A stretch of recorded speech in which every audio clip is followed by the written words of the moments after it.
Bakit ka naiyak? Sa hirap ng sitwasyon nila, siguro naramdaman niya na kumbaga merong dumating na isang Raymond na pwedeng malapitan. Oo. Yun po mga kababayan, meron pong lumapit sa atin na mag-iina. Humingi po ng tulong sa atin para sa school supply. Kaya puntahan natin yung bahay po nila. Doon sila oh. Gusto ko makita yung sitwasyon nila bago natin sila bigyan para po malaman natin kung po talagang mahirap yung kanilang kalagayan po. Ayan siya oh. Nandiyan daw yung bahay nila. Nandito ngayong bahay po nila mga kababayan. Sinundan po natin. Ayan oh. Dito ang bahay nyo ate? Ilan yung anak mo? Ha? Apat. Diyan kayo nakatira? Grabe. Hindi inabot ng baha yan? Nabaha ng pag tubulan na ano na siya daw. Okay, tingnan natin. Tingnan natin yung... ilan yung anak mo? 3? Apat. Kaya yung isa yung nakatira dyan sa kabila. Sila itong nabigyan na, di ba? Nakita niyo po, may binigyan tayo ng bigas. Yung si Tatay Tunyo may pasa ng yung uling. Sila pala yung nabigyan natin ng bigas din. Ang sinabi po dito na talagang ang buhay ay subang hirap.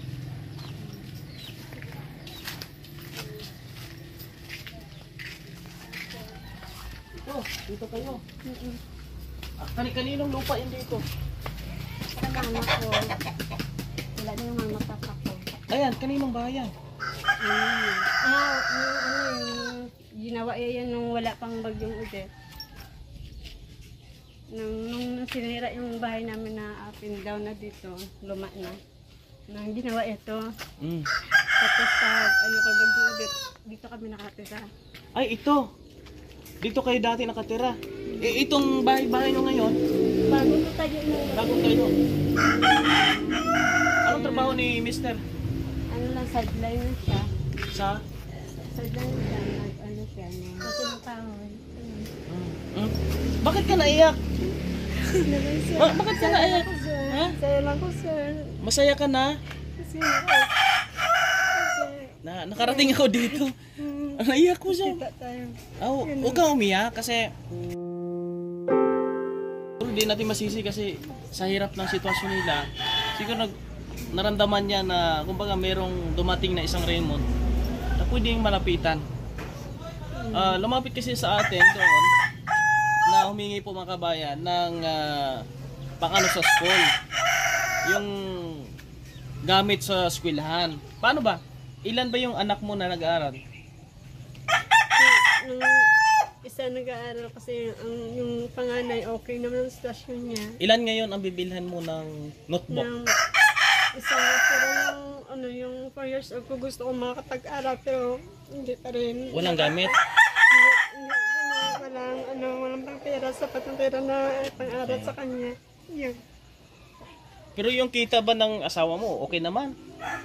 Sapat naman sa anak mo? Sapat naman sa pagkain namin sa araw-araw pero pang-school nga ng anak ko yun ang hindi ko yung problema kasi hindi nga talaga kaya na yung pangalawa kong anak hindi talaga mapag-aral ng kinder kasi yun nga. Di talaga napag-aral sa hirap. Mga kababayan, nararamdaman natin yung sitwasyon nila. Mahirap. Kasi hindi ka makapapag-react ng ganito kung ang kahirapan ay hindi mo naramdaman. Si ate po, kita natin naramdaman niya yung sobrang hirap. Sa ngayon, gusto kong makita na meron kang binili na notebook sa anak niya, sa anak mo. Bibigyan kita ngayon ng kaunting halaga. Sa akin lang naman, gusto kong makatulong sa iyo, lumapit ka sa akin. Kung anong meron ako, na pwede akong makatulong sa iyo, tutulong ako. Kung anong meron ako. At least lumapit ka sa akin, no? Kaya sa akin, lahat ng lumalapit sa akin, tinitingnan ko muna yung sitwasyon kung meron ba akong maitulong. No, sa ganitong sitwasyon nila mga kababayan, kita natin yung kubo-kubo po nila mga kababayan. Andito sila, no, na mag-asawa. Yung asawa ay nag-uuling. Tapos nag-extra. Kita natin hindi sapat, no? Kaya sa ngayon, ang aking maitulong, gusto ko makita na ang ibibigay ko sa iyo, ibibili mo na ang gamit sa school. Notebook, papel na mag-aaral. Okay? Maasahan ko ba yon? Gusto kasi natin na kahit makapagbigay tayo ng maliit na halaga, basta napunta sa tama. At gaano kaliit man yan, basta magamit sa tama, ay napakalaking halaga na po yan. Meron akong ibibigay. Ilan yung anak ang nag-aaral? Isa po. Isa lang. Ano yung bibilhin mo? Kanya? Ano po, yung school supply po. Saka yung uniform niya po. Okay. Bukas, kung may time ka, bumili ka ng school supply at uniform ng anak mo. Tapos, pupuntahan kita dito, titingnan ko kung ikaw nakabili. No? Okay. Kung ito ang pera binigay ko sa iyo ay ginamit mo sa mabuti, pwede pang marami pang blessing na pwedeng darating sa iyo. No? Ako kasi once na meron akong natulungan, meron akong binlag, ina-update ko yan sila. Binibisita ko sila para malaman natin kung ano po ang kanilang kumbaga merong mabuting kinahinatnan yung aking tinutulungan. Gusto ko rin yung nagsumikap na hindi na umaasa sa tumutulong. Yun ang napakagandang tulungan natin, no? Salamat. Bili mo ng ano ha, gamit sa school. 3,000.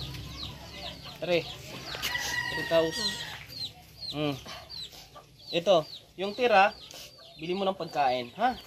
Sana makatulong sa iyo. Mabuti lumapit ka sa akin. Kung di ka lumapit sa akin, di ko makita. Di ko nga alam na siya pa yung nabigyan ko ng bigas pala. Si Raymond kasi senior na eh. Si Tita Gina, share na po dito po mga kababayan. Ang ating pong kasama po dito ngayon.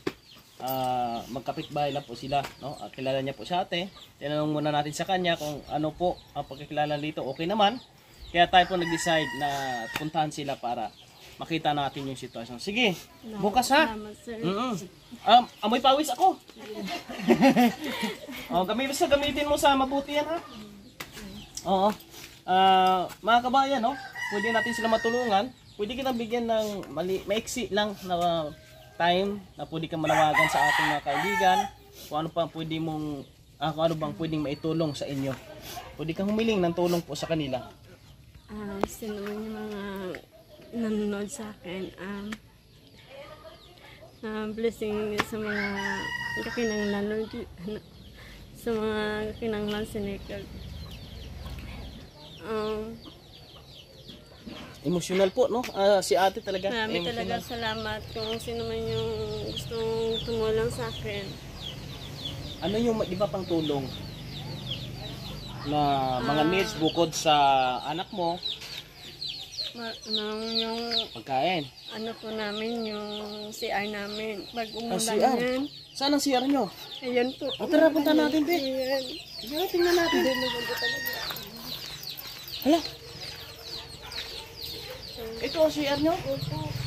Mga kabayan. Ano talaga, na taas talaga yung tubig dito. Uy, Nagtitiis kami dyan. ito ang CR nila po mga kababayan. Ang baba ng lugar na ito eh. Anong gusto yung mangyari dyan? Lagyan ng simento? Opo. Pataasan? Siguro pataasan at saka baguhin yung basin. Lagyan ng Napakahirap. sa ng tubig. Kasi okay naman, may ara siya hose. Tapos lagyan na lang ito ng bubong. Bubong. Pero bahay nyo okay naman, di kayo nababasa. Kaya ano lang yung dingding na madali siya na Ay, sige. Tingnan natin kung ano pwede may tulong dyan sa nyo. Ayan po mga kababayan, no? Yung pamilya na ito ay talagang deserve niyo matulungan. Talagang mahirap, no? Nandito tayo para mag-abot lang po ng kaunting tulong sa kanila. Sa akin, bili mo ng yung gamit talaga sa school, ha? Gusto ko naman makita na ang mga tinutulungan ko ay nagsusumikap. Kumbaga, hindi lang umaasa sa mga binibigay na tulong o sa mga hinihingian ng tulong, kundi gusto namin makita na gumagawa din ng paraan para po sila ay makasurvive sa buhay. No? Ang pangalan mo ulit Si Edith to. Sidit, si Nanay Sidit ay nabisita natin yung buhay po nila ngayon. Ay nakita natin na napakahirap. No, mahirap. 3 yung anak po niya, mga kababayan. Sige, maraming salamat sa pagtiwala, pagsama sa akin, pagpunta sa akin. Ayan. Salamat po mga kababayan, no. Nandito si Raymond sa Negros upang gawin yung paglingap, no, ng Team Kalingap sa pangunguna po ni Quibal Santos Matubang. Nandito tayo para i-spread yung helping people needs sa abot lang po ng ating kakayahan. Kung anong meron si Raymond ay magsishare po ako, no. Kung anong meron ako, anong pwede kong maitulong, ay tutulong tayo sa abot ng ating kakayahan. Kaya maraming salamat sa mga nais pong magpaabot ng tulong sa kanila. Andito po at willing po ako mga kabayan na ihatid po sa kanila yung inyong nais po itulong. Maraming salamat and God bless po sa inyong lahat, sa mga OFW natin kababayan, sa mga subscribers and followers natin. Maraming salamat. God bless sa inyong lahat.